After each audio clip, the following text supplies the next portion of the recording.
పడ్డాయే 4000 ఎవరికైనా మీ అమ్మకో నాయనమ్మకో తాతమ్మకో ఒకరికి కూడా వాళ్ళే.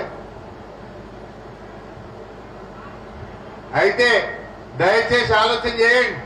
అవ్వ తాతలను కూడా మోసం చేసిండ్రు, మహిళల్ని మోసం చేసిండ్రు. 4000 పింఛన్ ఇస్తామన్నారు కానీ జనవరి నెలలో ఒక్క నెల ఇచ్చే 2000 కూడా ఎగ్గొట్టింది. నడిమిట్కి ఒక నెల 2000 కూడా పోయినాయి. వెనకటికేదో సామెత ఉండే, అన్న వస్త్రానికి పోతే ఉన్న వస్త్రం పోయిందట.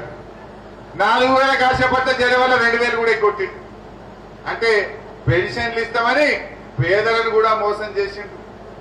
ఇక మహిళలు అక్క చెల్లె వాళ్ళకేం చెప్పారు? 18 ఏళ్ళు నిండిన ప్రతి చెల్లెకు ప్రతి అక్కకు ఉద్యోగస్తులకు జీతాలు ఇచ్చినట్టు నెలకు 2500 బ్యాంకులలో ఇస్తామన్నారు. చూద్దాం ఒకసారి అది కూడా బెటరా బై. అమ్మ గిట్ట పడ్డా, మీ భార్య గిట్ట పడ్డాయా, మీ బిడ్డ గిట్ట పడ్డాయా? ఏం చెప్పిండు?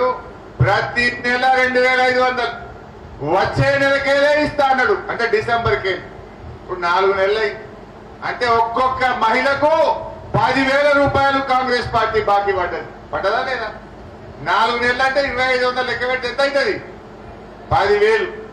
కాంగ్రెస్ వాళ్ళు ఇప్పుడు ఓట్లు అడగడానికి వస్తే మా అక్క చెల్లెలకు బాకీ పడ్డ 10,000 ఇచ్చినాకనే ఈ ఎంపీ ఎన్నికల్లో మీరు ఓటు అడగాలని చెప్పి మీరు కోరాల్సినటువంటి అవసరం ఉంది. 10,000 బాకీ వాళ్ళే. పింఛన్దారులకేమో 8,000 బాకీ పడ్డారు. 2,000 4,000 చేస్తామన్నారు కదా. అవ్వ తాతలకు 8,000 బాకీ పడ్డారు, అక్క చెల్లెలకు 10,000 బాకీ పడ్డది. అవి ఇచ్చినాక కాంగ్రెస్ వాళ్ళు మాట్లాడాలి. నిరుద్యోగ యువత చదువుకున్న పిల్లలకు కూడా మోసం చేసిండ్రు. ఏమన్నారు? ఉద్యోగం వచ్చేదాకా నెలకు 4,000 ఇస్తాము అన్నారు. ప్రియాంక గాంధీ చెప్పింది, రేవంత్ రెడ్డి చెప్పిండు. మొన్న నేను అసెంబ్లీలో అడిగిన, ఏమైనా 4,000 ఇస్తామన్నావు పిల్లలకు, ఇంకెప్పుడు ఇస్తావు అని మొన్న అసెంబ్లీలో అడిగిన. అడుగుతా ఆయన ఉప ముఖ్యమంత్రి గారు లేచి ఏమంటాడు? ఏమేం కాంగ్రెస్ పార్టీలో 4,000 ఇస్తామని ఆడ చెప్పలేదు అంటాడు. నిండు అసెంబ్లీలో అబద్ధం ఆడిండు. ఇప్పుడు మీరు ఓట్ల ముంగట చెప్పింది చూడుండ్రి, అసెంబ్లీలో ఎగబెట్టింది కూడా ఒక్కసారి మీరు చూడుండ్రిగా. సూపీ బై.